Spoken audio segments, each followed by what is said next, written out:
Hello friends, बहुत बहुत स्वागत आप सभी का सक्सेस वर्ल्ड एमसीक्यू चैनल पर। तो चलिए आज आपका बिहार फायरमैन परीक्षा के लिए स्पेशल क्लास प्रैक्टिस सेट 3 होगा। तो जल्दी जल्दी से सभी लोग लाइव में आ जाइए। सभी को गुड इवनिंग गुड इवनिंग। तो चलिए आपका बिना टाइम वेस्ट के हुए आज की इस क्लास को स्टार्ट करते हैं। और फ्रेंड्स, अगर आपने पिछले 2 प्रैक्टिस सेट को नहीं देखा है तो दोनों प्रैक्टिस सेट को देख लीजिए। आपको एक भी प्रैक्टिस सेट को छोड़ना नहीं है, आपके एग्जाम के लिए मोस्ट इंपॉर्टेंट है।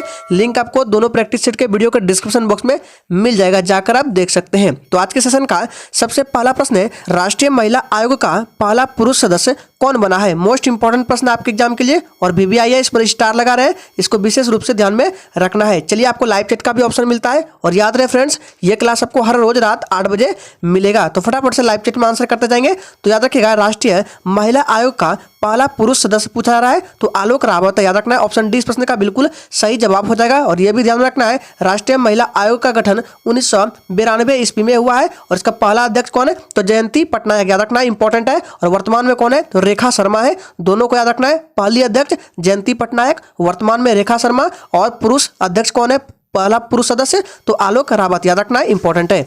अगला प्रश्न है, एशियन गेम्स में स्वर्ण पदक जीतने वाली पहली भारतीय महिला कौन है? मोस्ट इंपॉर्टेंट प्रश्न आपके एग्जाम के लिए। चलिए आंसर करेंगे, आपको सोच समझ कर आंसर करना है। सारे प्रश्न आपको इंपॉर्टेंट मिलेंगे, इसलिए सेशन में एंड तक बने रहना है। तो चलिए इसका राइट आंसर जो बच्चे लाइव चैट में ऑप्शन सी को दे रहे हैं बिल्कुल सही जवाब हो जाएगा, कमलजीत सिंधु। याद रखना है, एशियन गेम्स में स्वर्ण पदक जीतने वाली पहली भारतीय महिला कमलजीत सिंधु है। ऑप्शन सी इस प्रश्न का बिल्कुल सही जवाब हो जाएगा, इंपॉर्टेंट प्रश्न याद रखना है। नेक्स्ट क्वेश्चन है, शरीर में कैल्शियम ऑक्सलेट की बहुत ज्यादा मात्रा खाली स्थान का कारण बनती है? चलिए आंसर करेंगे, सोच समझ कर आंसर करना है। और जो भी स्टूडेंट चैनल पर पहली बार आए हैं, चैनल को सब्सक्राइब करके और साथ में बेल आइकन को भी प्रेस कर लेंगे ताकि बिहार फायरमैन से रिलेटेड एक भी अपडेट आपसे मिस ना हो। तो इसका राइट आंसर क्या आ जाएगा? पथरी के साथ चला जाएगा। याद रखना है, अगर शरीर में कैल्शियम ऑक्सलेट की बहुत ज्यादा मात्रा होगी तो क्या होगा? पथरी का कारण बनता है। ऑप्शन सी इस प्रश्न का बिल्कुल सही जवाब हो जाएगा। अगला प्रश्न है, खाली स्थान कार्बन का एक रूप नहीं है। आपको बताना है इन 4 ऑप्शन में से कौन है जो कार्बन का रूप नहीं है। तो याद रखना है, इसका राइट आंसर क्या आ जाएगा? जी बिल्कुल बी के साथ चला जाएगा, सिलिकॉन। याद रखना है, सिलिकॉन कार्बन का एक रूप नहीं है। ऑप्शन बी इस प्रश्न का बिल्कुल सही जवाब हो जाएगा। चलिए आगे बढ़ते हैं। नेक्स्ट क्वेश्चन है, मानव शरीर का औसत तापमान खाली स्थान है। आंसर करेंगे, मानव शरीर का औसत तापमान कितना होता है? सेल्सियस में पूछा जा रहा है। तो याद रखना, अगर सेल्सियस में बात करें तो इसका राइट आंसर क्या आ जाएगा? जी बिल्कुल डी के साथ चला जाएगा, 37 डिग्री सेल्सियस होता है सेल्सियस में। याद रखना है, अगर फारेनहाइट में पूछे तो यहाँ पे लिख रहे हैं 98.6 होता है फारेनहाइट। अगर केल्विन में पूछे तो 310 केल्विन। याद रखना है, सभी को याद रखना इंपॉर्टेंट है। अगला प्रश्न है, ऑक्सीजन परमाणु में कितने संयोजी इलेक्ट्रॉन होते हैं? सोच समझ कर आंसर करना है। और फ्रेंड्स, सेशन के एंड में अपना अपना स्कोर जरूर देना है कि आपने कितने प्रश्न का सही सही जवाब दिए हैं। तो ऑक्सीजन परमाणु में कितने संयोजी इलेक्ट्रॉन होते हैं? तो 6। याद रखना है, ऑप्शन बी इस प्रश्न का बिल्कुल सही जवाब हो जाएगा। अगला प्रश्न है, भारतीय संविधान के किस अनुच्छेद में वित्तीय आपातकाल से संबंधित वर्णित है? फटाफट से आंसर करेंगे, भारतीय संविधान के किस अनुच्छेद में वित्तीय आपातकाल से संबंधित वर्णित है? तो इसका राइट आंसर क्या जाएगा? जी बिल्कुल इसका राइट आंसर जो बच्चे सी को दे रहे हैं बिल्कुल सही जवाब है, अनुच्छेद 360 के अंतर्गत। ऑप्शन सी इस प्रश्न का बिल्कुल सही जवाब हो जाएगा। अगला प्रश्न है, जल शोधन में कौन सी प्रक्रिया का प्रयोग किया जाता है? चलिए आंसर करेंगे, जल शोधन में कौन सी प्रक्रिया का प्रयोग किया जाता है? चलिए आपका टाइम खत्म होता है। तो इसका राइट आंसर जो बच्चे बी को दे रहे हैं बिल्कुल सही जवाब हो जाएगा, जल शोधन में विपरीत प्रासरण की प्रक्रिया का प्रयोग होता है। ऑप्शन बी इस प्रश्न का बिल्कुल सही जवाब है। नेक्स्ट क्वेश्चन है, पोलियो वैक्सीन की खोज किसके द्वारा की गई थी? चलिए आंसर करेंगे, पोलियो वैक्सीन की खोज किसके द्वारा की गई थी? इंपॉर्टेंट प्रश्न है। तो याद रखना है, पोलियो वैक्सीन की खोज किसके द्वारा? तो ये जोनास सॉल्क। याद रखना है, जोनास साल्क के द्वारा किया गया था। ऑप्शन सी इस प्रश्न का बिल्कुल सही जवाब है। अगला प्रश्न है, भारतीय पुरुषों की वाटर पोलो टीम ने एशियाई खेलों में किस वर्ष स्वर्ण पदक जीता है? मोस्ट इंपॉर्टेंट प्रश्न आपके एग्जाम के लिए। चलिए आंसर करेंगे फटाफट से।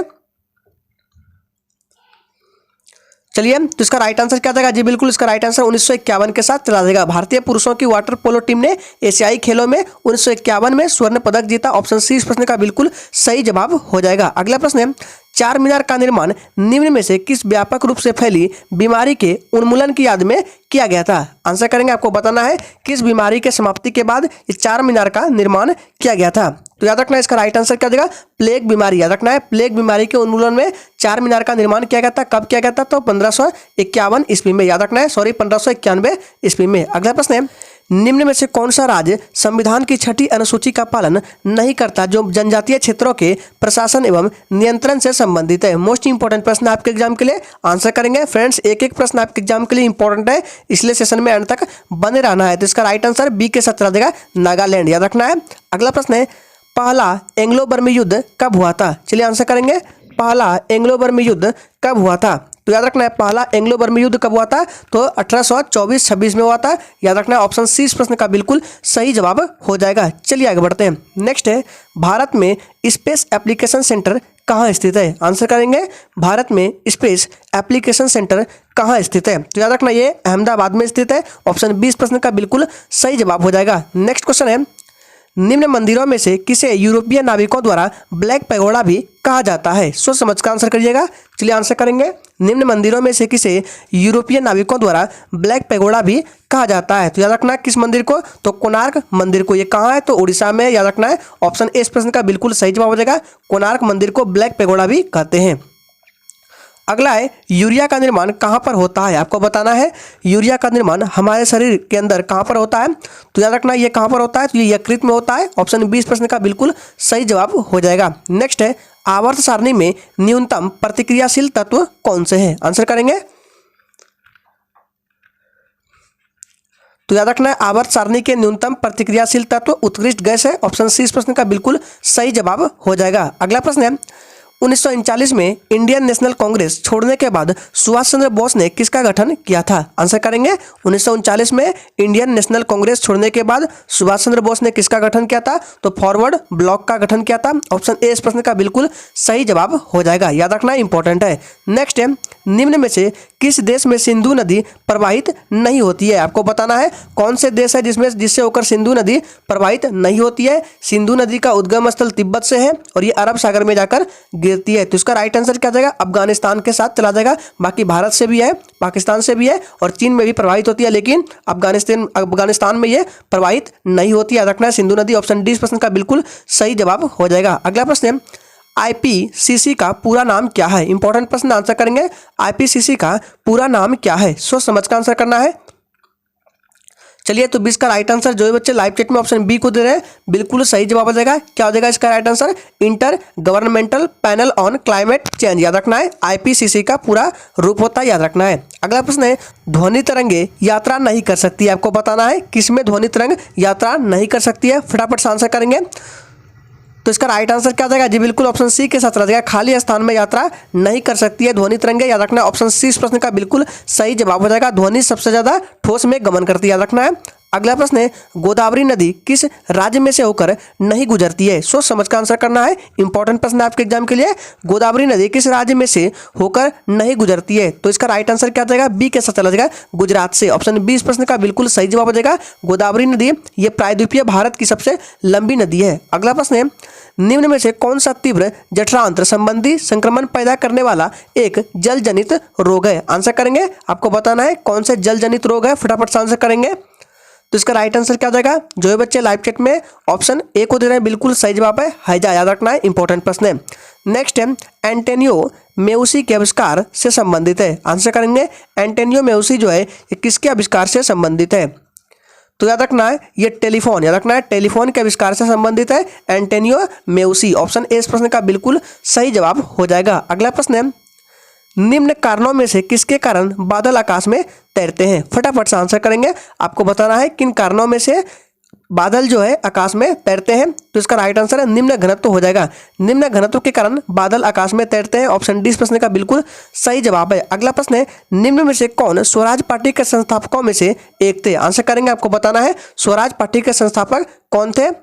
तो इसका राइट आंसर जो ये बच्चे लाइव चैट में क्या दे रहे हैं, ऑप्शन ए को बिल्कुल सही जवाब है, मोतीलाल नेहरू। ऑप्शन ए इस प्रश्न का बिल्कुल सही जवाब है। स्वराज पार्टी मोतीलाल नेहरू कब हुआ था इसका स्थापना, तो 1923 ईस्वी में और इसके अध्यक्ष चित्तरंजन दास थे। याद रखना है स्वराज पार्टी के। अगला प्रश्न है, निम्न में से किस परमाणु का व्यास सबसे बड़ा है? फटाफट से आंसर करेंगे।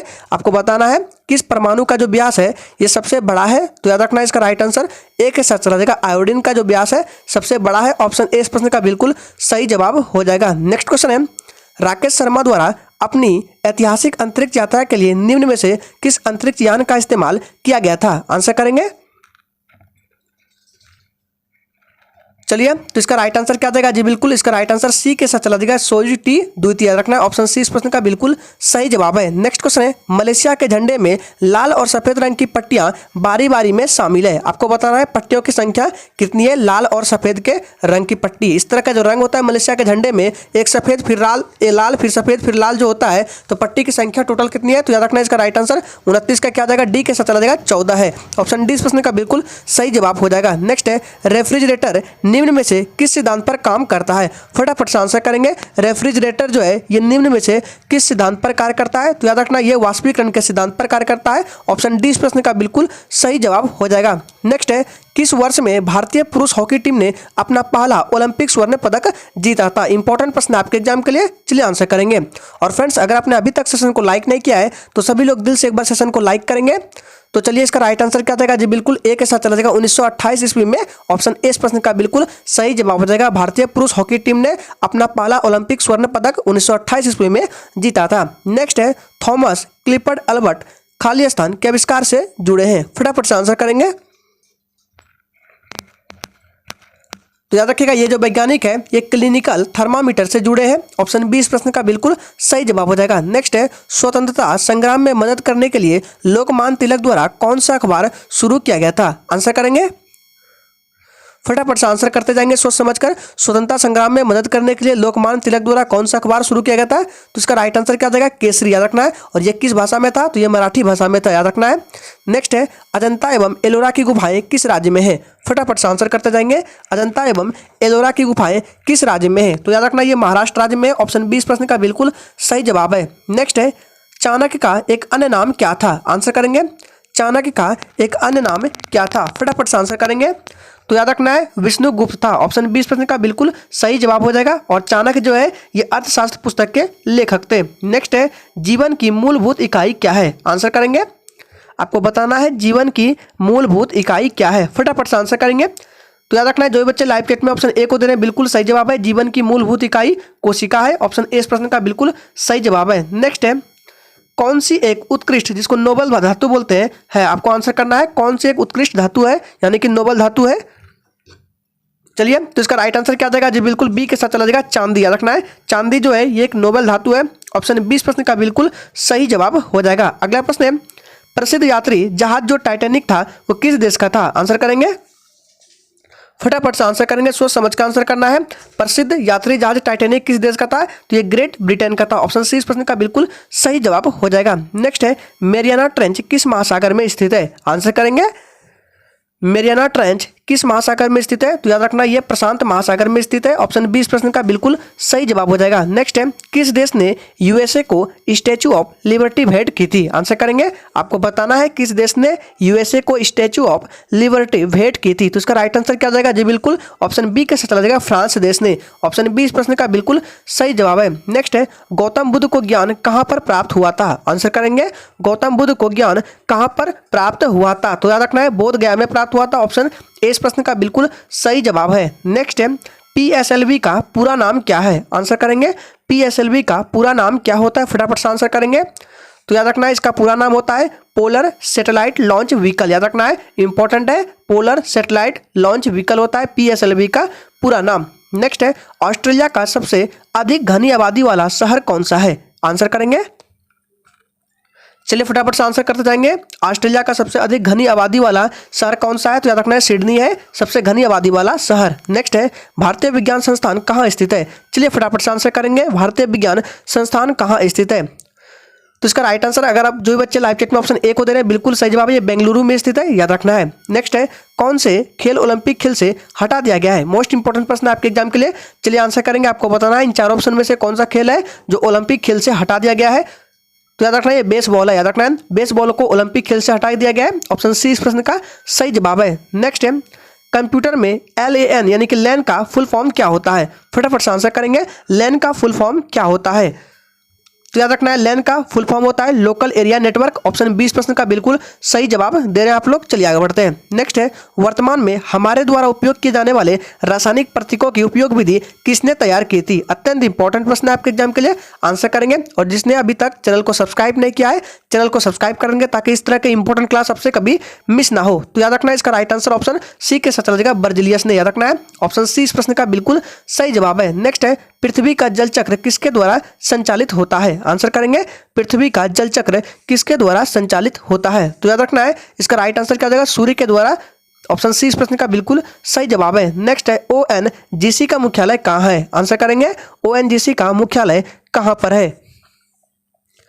तो याद रखना है इसका मुख्यालय कहाँ है? तो इसका राइट आंसर डी के साथ चला जाएगा, देहरादून में है। ऑप्शन डी इस प्रश्न का बिल्कुल सही जवाब हो जाएगा, उत्तराखंड की राजधानी देहरादून। याद रखना है। चलिए आगे बढ़ते हैं। नेक्स्ट है, खाली स्थान सोना को घोल सकता है। आपको बताना है सोना को कौन घोल सकता है? तो याद रखना है सोना को एक्वारिजिया घोल सकता है। ऑप्शन डी इस प्रश्न का बिल्कुल सही जवाब हो जाएगा। आपको कमेंट बॉक्स में बताना है कि एक्वारिजिया में क्या क्या होता है और कितना कितना अनुपात में होता है। आपको थोड़ा सा हिंट देते हैं, एक्वारिजिया में 3:1 के अनुपात में होता है, लेकिन क्या होता है आपको बताना है कौन कौन से अम्ल होता है एक्वारिजिया में और किस अनुपात में होता है। इसका आंसर आपको कमेंट बॉक्स में करना है। नेक्स्ट है, निर्वात में और एक माध्यम में प्रकाश की गति के अनुपात को क्या कहा जाता है? आंसर करेंगे, निर्वात में और एक माध्यम में प्रकाश की गति के अनुपात को क्या कहा जाता है? तो इसका राइट आंसर क्या देगा जी? बिल्कुल ऑप्शन बी के साथ चला देगा, रिफ्रैक्टिव इंडेक्स यानी कि अपवर्तनांक। ऑप्शन 20 प्रश्न का बिल्कुल सही जवाब हो जाएगा। याद रखना है, इंपॉर्टेंट है। अगला प्रश्न है, ओखला पक्षी अभयारण्य कहाँ स्थित है? चलिए आंसर करेंगे, ओखला पक्षी अभयारण्य कहाँ स्थित है? सोच समझ कर आंसर करना है।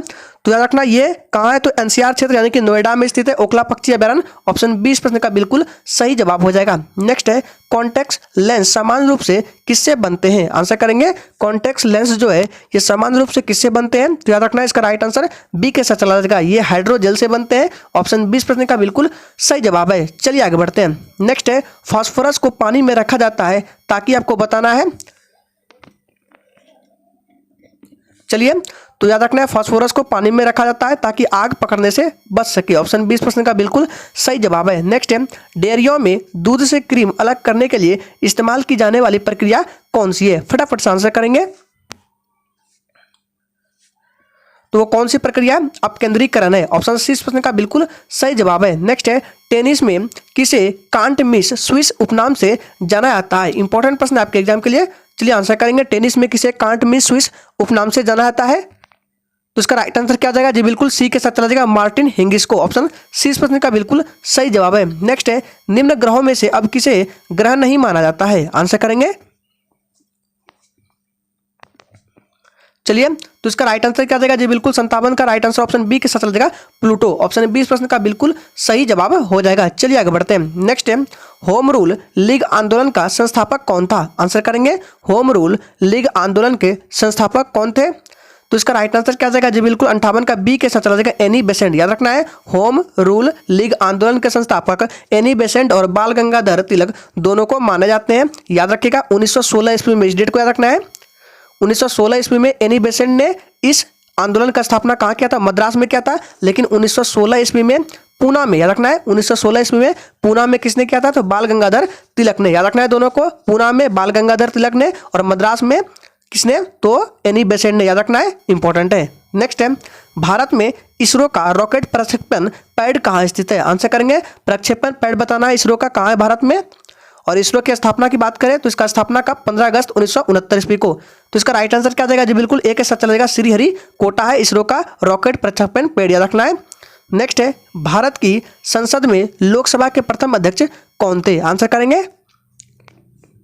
चलिए, भारत की संसद में लोकसभा के प्रथम अध्यक्ष कौन थे? तो गणेश मावलंकर। याद रखना है, जीबी मावलंकर। ऑप्शन 20 प्रश्न का बिल्कुल सही जवाब हो जाएगा। नेक्स्ट है, रामकृष्ण मिशन का गठन किसने किया था? फटाफट से आंसर करेंगे, रामकृष्ण मिशन का गठन किसने किया था? तो याद रखना ये किसने किया था? स्वामी विवेकानंद ने। कब किया था? तो 1897 ईस्वी में। याद रखना है 1897 ईस्वी में रामकृष्ण मिशन का गठन किया था। नेक्स्ट है, निम्न में से क्या जानवरों में मौजूद नहीं है बल्कि पौधों में होता है? आपको बताना है कौन ऐसा चीज है जो जानवर में मौजूद नहीं है लेकिन पौधों में होता है। तो याद रखना है सेलुलोज जो कि पौधों में होता है लेकिन जानवर में नहीं होता है। ऑप्शन ए इस प्रश्न का बिल्कुल सही जवाब हो जाएगा। नेक्स्ट है, झेलम, चिनाब और रावी किसकी सहायक नदियां हैं? इंपॉर्टेंट प्रश्न आपके एग्जाम के लिए। आंसर करेंगे झेलम, चिनाब और रावी किसकी सहायक नदियां हैं? तो याद रखना ये किसकी सहायक नदी है, तो इसका राइट आंसर बी के साथ चला जाएगा। सिंधु नदी की सहायक नदी है झेलम, चिनाब और रावी। ऑप्शन 20 प्रश्न का बिल्कुल सही जवाब हो जाएगा। नेक्स्ट है, किस व्यक्ति को सामान्यतः गुरुदेव नाम से जाना जाता था? आंसर करेंगे, चलिए तो याद रखना है रविन्द्रनाथ टैगोर को। याद रखना है रविन्द्रनाथ टैगोर को गुरुदेव नाम से जाना जाता था। नेक्स्ट है, अखिल भारतीय सेवाओं का जनक किसे माना जाता है? आंसर करेंगे, अखिल भारतीय सेवाओं का जनक किसे माना जाता है? तो याद रखना है सरदार वल्लभ भाई, किसको? सरदार वल्लभ भाई पटेल को माना जाता है अखिल भारतीय सेवाओं का जनक। नेक्स्ट है, निम्न में से कौन यूनेस्को के विश्व धरोहर स्थल की सूची में शामिल नहीं है? फटाफट से आंसर करेंगे, आपको बताना है इन चारों ऑप्शन में से कौन यूनेस्को के विश्व धरोहर स्थल की सूची में शामिल नहीं है? तो याद रखना है डी के से चलेगा, हमा की लीनिंग मंदिर। याद रखना है हमा की लीनिंग मंदिर जो है ये यूनेस्को के विश्व धरोहर स्थल में शामिल नहीं है। ये कहाँ है? तो उड़ीसा राज्य में है। याद रखना है। नेक्स्ट क्वेश्चन, चलिए बढ़ते हैं आगे। निम्न में से कौन सी ग्रीन हाउस गैस नहीं है? चलिए आंसर करेंगे, आपको बताना है निम्न में से कौन सी ग्रीन हाउस गैस नहीं है। तो याद रखना है कार्बन डाइऑक्साइड है, नाइट्रस ऑक्साइड है, कार्बन मोनोऑक्साइड भी है, क्लोरोफ्लोरोकार्बन ये भी होता है, लेकिन ऑक्सीजन नहीं है। ऑप्शन सी इस प्रश्न का बिल्कुल सही जवाब हो जाएगा। नेक्स्ट है, सभी ग्रह वामावर्त परिक्रमा करते हैं सिवाय, आपको बताना है कौन से ऐसे ग्रह है जो सभी ग्रह के विपरीत परिक्रमा करते हैं। और आपको याद रखना है 2 ग्रह ऐसे हैं जो सभी ग्रह के विपरीत परिक्रमा करते हैं। एक आपका हो गया कौन? शुक्र हो गया। याद रखना है एक आपका शुक्र हो गया, दूसरा अरुण हो गया। दोनों को याद रखना इंपॉर्टेंट है। नेक्स्ट है, इनमें से किसे फल पकाने के लिए प्रयोग किया जाता है? आंसर करेंगे,